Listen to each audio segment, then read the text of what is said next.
Okay. So I'm Chad Milewicz, and I'm teaching our MBA, our marketing strategies class in the MBA program. And one of the incentives for doing this now, I've taught this class online before, and I've taught other classes online before, but we recently began designing our MBA program to where it can be completed completely online. And part of that is that all the classes are now in a 7-week format. So going forward in the future, whenever people take this class, it's always going to be 7 weeks. And the director will tell me when I teach it, but I just have to be ready whenever it goes.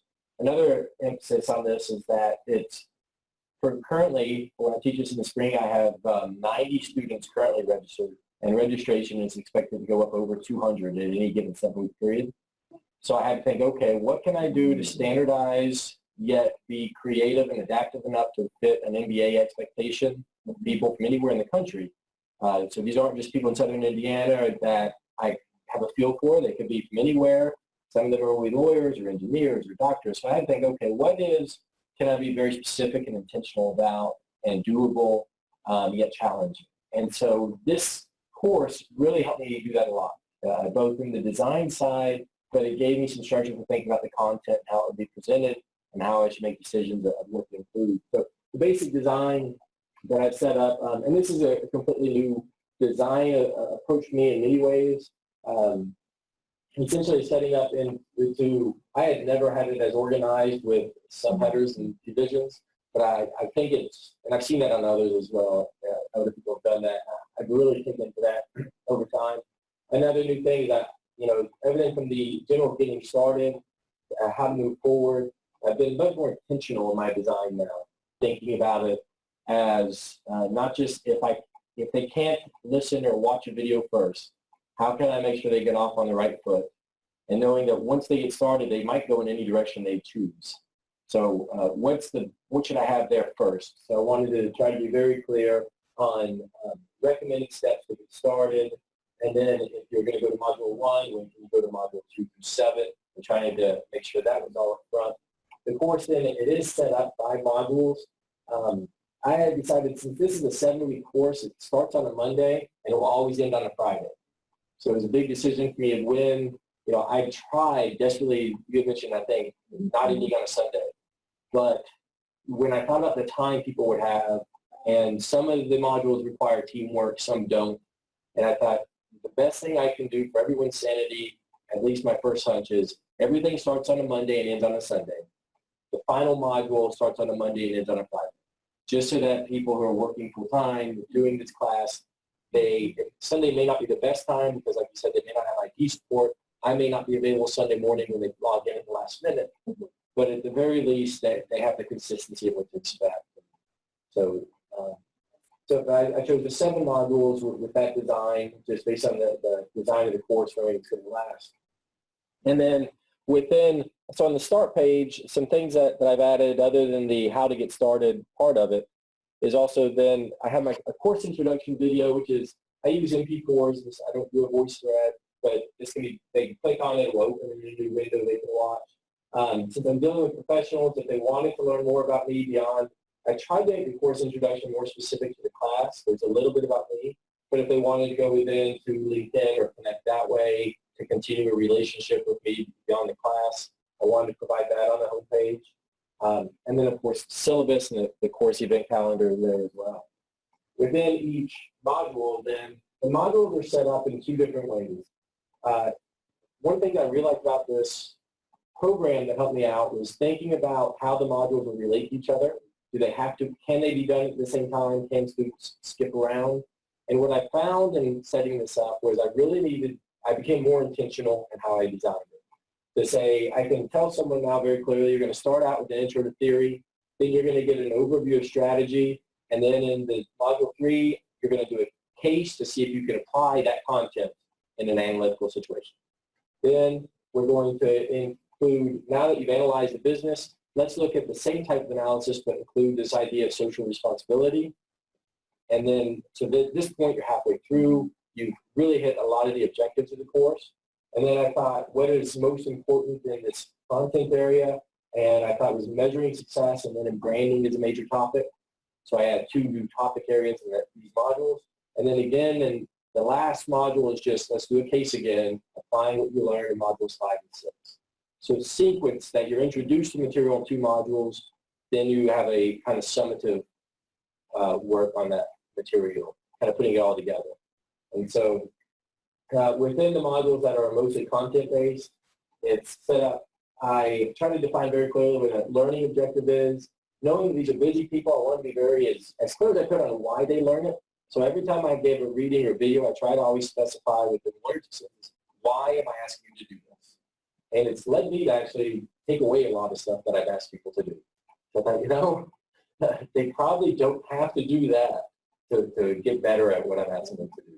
So, and then I try to connect everything that way. And then within the readings, for instance, when they come into the readings, I did links was another thing. Apparently I was doing improperly providing PDFs in previous online classes. So now I feel very confident that I'm doing this the right way and for all the reasons that we learned in this course. But again, for each one, I try to identify the value of reading each article, specify if there are sections they don't have to read because it would be valuable for them. But again, just be more intentional with what I'm asking them to do. And then module to module, the idea being that it's going to be set up the same way. Here's what you learn. Here are your deliverables. Here's where you submit your worksheet, here's your quiz. And then when they get into a case module where it's more of a summative view of showing me that you put it all together, and really showing yourself that you put it all together, you still have the objectives and why you learn. And the only difference is here is I'm not providing any new content to you. Right? So this isn't you're going to digest new content. This is more of now you're going to be applying. Here's some group pages to help you collaborate within your groups because this is group assignment.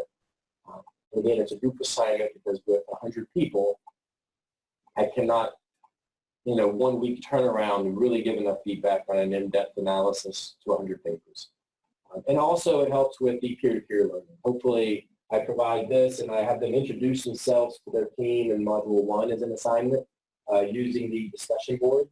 So hopefully they might be in different parts of the country, and an engineer and a doctor and someone in marketing getting together can introduce themselves. And then through these case modules, can share some of their perspectives on how they view what they've been learning separately. They can now come together and talk about how they would apply it in this case. So that's the design of what I set up.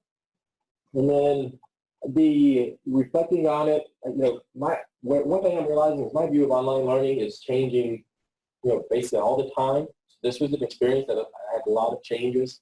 Again, the overall structure, becoming more intentional with what I'm asking people to do, more explicit in how I set it up. So the design is changing a lot that way. And that relates to overall what I've gotten out of the course. I don't know that I've ever put this much work into a course before it opened. With the pressure of having it ready to go. But one of the things that I feel very good about, there'll be some change things on here that will be adjusted before it runs. But I feel very comfortable knowing that once it's ready to run, it'll be ready to run a second time. I will be able to give all my attention into students and into the teaching part. I won't have to put as much time into design once it begins. I'll be fairly confident with that. And if there was ever another faculty member that would teach the class, I feel like I'd be much more helpful than being able to hand this off and say, here's the logic behind it. Here's what you have. You can use or change videos. But so I'm a lot more confident in what's being provided to students and what we have in our department. So, any questions? What do you grade with that many students? So what I've done to give you an idea is I've started to use the rubric option that is available within Blackboard. And so, for instance, when they come in and do their assignment, I have to think, how am I going to grade 100 reflective essays? Right. Because the purpose is for them to apply it to their life, to take it out of the book and apply it. And what I've done is I basically came down and said, look, there are really 2 things I care about. How accurately are you using the material, and how complete are you doing the work? Okay? So 25-point assignment, I said, look, 10 points just for completing. You are an adult. Again, it's the audience. Right. You're an adult, so if you do the work, you're going to get something out of it, I'm fairly confident. But 15 points are going to be based on are you actually doing the work or did you just do it the last month, how accurately you're doing it. And so with the rubrics, what I'll do is just being able to show that everything's correct, everything's clear. How can I read it all? I can quickly scan work because I'm familiar enough with the material as you all are in your content are to say if you're accurate or not. Now, what I can't do is give detailed feedback if I disagree with an opinion. Right. And that's why I had to stick with, are you just accurate with facts or incomplete?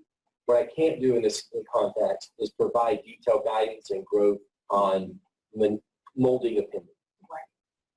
And that's something that I enjoyed in the face-to-face portion. Was we might all know the facts, but now we have an hour to talk about how we personally, what it means to us, and you have more of that individual teaching that goes on that I can't do here. I just have to trust that it happens by the assignment. And is your program designed these 7-week courses so that they take one course at a time? Are they taking 2 courses, or is it up to the student? They're capped, I believe, at 2. The idea being that you could not do 2 of these classes and work full time successfully in 7 weeks. There would just be too much. But it's up to the student. The promise that our program makes is that you could graduate in 1 year. If you were committed enough, you could earn your MBA online in approximately 12 months. Is the program, expectation.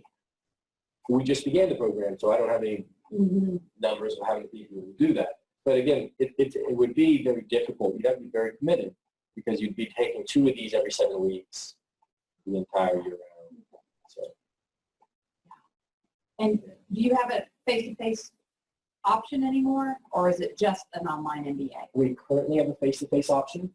And so this semester, I'm teaching this class face-to-face to 15 students on the regular semester-long schedule, once a week, 3 hours a week. And then I'm teaching this online to another 100 students. And it has to be the same. So the objectives, the content, everything has to be the same. And so the face-to-face group is, this first module here. Essentially, each of these modules is spread out over about 2 weeks. So we'll spend more time, and instead of just writing their reflection and posting it, they'll write their reflection, but then we'll use class time to talk about it. So I can adjust perception and opinion and not just grade on it, on accuracy. They'll get that. That'll be the difference in that class. But they're going to do the same 3 cases. They'll have the same amount of reading to do. They'll just be turning it in, face to face, and having the discussion time, and they won't have to watch video lectures. But that was something else that I've learned reflecting on this is a lot of I've heard other people say this too. My in-class teaching changes because I'm much more critical now. But what is different now that we're face to face? If I have something ready to serve you in 7 weeks without ever coming into contact with you, what's different now that you're with me for 50 minutes 3 times a week or 3 hours once a week? So that's been something that's and what I find is that my face-to-face classes are a lot less lecture-based and a lot more interactive-based. I just decided that's the one value add that I could have. You're going to take the time to come and be with me. I need to do something different than lecture, even though these are traditional lecture-based classes. Now, how big were the teams? Like, were you going to what I'm going to start now is I've assigned teams. So in the module, what I've done is set up that module 1, the teams, and they're currently at 4 people on a team. I may change that before this gets started, depending on enrollment. But when I set up the 4 people on the team, I'm just checking the number of teams. So I have 15 teams now. Okay, in this section, so I have 2 sections that total 100. So this would be 15 cases that would be graded versus having 60 cases that would be graded. Right. So they can get a better quality of grading and feedback there. But this number will grow. It when we get to 200 people, it may have to go to 5-person teams and 4. My concern is just I don't want many of these people will maybe learning some of the collaboration tools on your own. And it's 7 weeks and you're learning the tools and you're doing the work. So I didn't want to put too much collaboration requirement on a group to where they get bogged down and aren't able to get through that.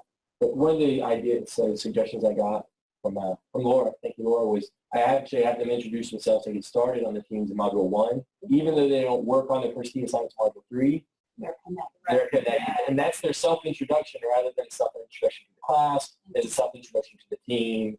Here's me, this is my schedule, this is my career background, this is why I'm in the MBA, and these are the best ways to contact them. And so that gets them interacting with the team early on. Yeah. But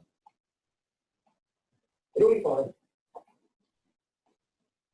But it'll be fun. I can enjoy it now because I've been through this course. So I'm not worried about what I'm going to do in March when this thing is started. Yeah. I know what I'm going to do, and I'm fairly confident that it's going to work out. And you're also getting teaching assistants, right? Yes, that is something else. Yeah, and that was another part of designing the course. Thank you, Laura. I am able to hire coaches. The college hires the coaches. They're not coming out of my pocket. But the college will hire coaches to help with some of the grading, which was another part of the design. I had to make sure that whatever I design, a coach who has part-time interaction with the class can understand what's being asked and grade it and potentially give feedback in a way that's seamless. So I had to be that much more intentional on what I was designing and asking, which is where the rubrics come in. Yeah. Because now I can tell the coaches in a phone meeting, here's what's expected. Now you can look at these articles and the assignments and get an idea of what accuracy means. And I can double check your grading on that. But yeah, we'll have coaches that will help as well. Yes, thank you. Any other questions? One last thing. I think on your homepage, I think it's out of there. One thing I noticed, and it's just a minor suggestion, but putting Central Standard Time. I do need to do it. Thank you. I have that on a syllabus, but it's not on that homepage. Thank you. And so just making sure, because I saw assignments 8 p.m. Yeah, that's 8 p.m. Yeah, right. 8 p.m. And I put this caught not putting dates on there. It's 8 p.m. on the Sunday of the module. I would say, but that's right, Central Standard Time. Thank you for that. No problem. I will add that. That's again. I know getting students from around the country is going to be. And we will have some that'll be out of the country. Yeah. Well, even in the county next to us. Oh, I know. Yeah. To the next neighborhood over. Yeah. Yeah. Yeah. So, thank you. I'm going to write that note down. Oh.